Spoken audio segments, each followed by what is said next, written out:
Delhi police ने मरकज में आए 83 विदेशियों के खिलाफ चार्जशीट दायर की है।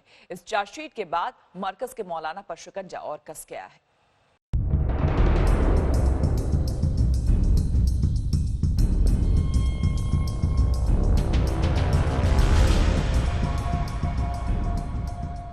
दिन गुजरे, हफ्ते गुजरे, लेकिन अब तक मरकज का मुखिया मौलाना साद दिल्ली पुलिस की आंखों में धूल झोंकता रहा है। लेकिन अब उसके मुश्किल दिन करीब आ गए हैं। पुलिस ने हफ्तों की मेहनत के बाद उसके किए का एक एक सबूत जमा कर लिया है और इन सबूतों का एक एक ब्यौरा क्राइम ब्रांच की चार्जशीटों में शामिल है। दिल्ली पुलिस ने पूरे 14,000 पन्नों की 20 चार्जशीट दाखिल की है। इन चार्जशीटों से मौलाना के खिलाफ शिकंजा कसता जा रहा है। चार्जशीट में 20 देश से आए करीब 83 विदेशी जमातियों को अभियुक्त बनाया गया है। विदेशी जमातियों के खिलाफ 3 अलग अलग धाराओं में चार्जशीट दाखिल की गई है। इन पर foreigner act, epidemic disease act और डिजास्टर एक्ट की धाराएं लगाई गई है। इस चार्जशीट में मरकज के मैनेजमेंट के रोल का भी जिक्र किया गया है। क्राइम ब्रांच के सूत्रों के मुताबिक विदेशी जमातियों ने बताया था कि 20 मार्च के बाद वो मरकज में मौलाना साद के कहने पर ही रुके हुए थे।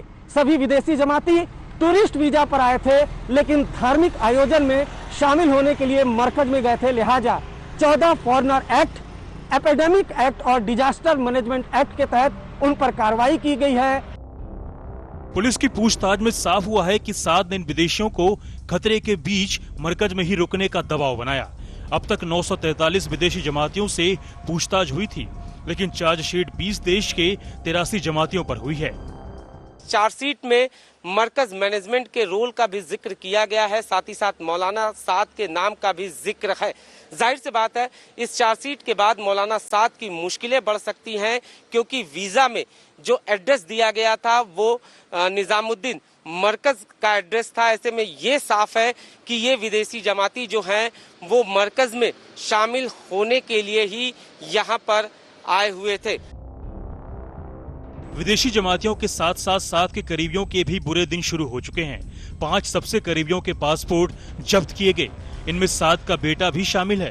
अब साकेत कोर्ट 12 जून को चार्जशीट पर संज्ञान लेगा और सुनवाई करेगा। लेकिन सबसे बड़ा सवाल तो यही है कि अब तक मौलाना साद क्यों पुलिस की पकड़ से बाहर है। दिल्ली से पूनम शर्मा के साथ आज तक ब्यूरो।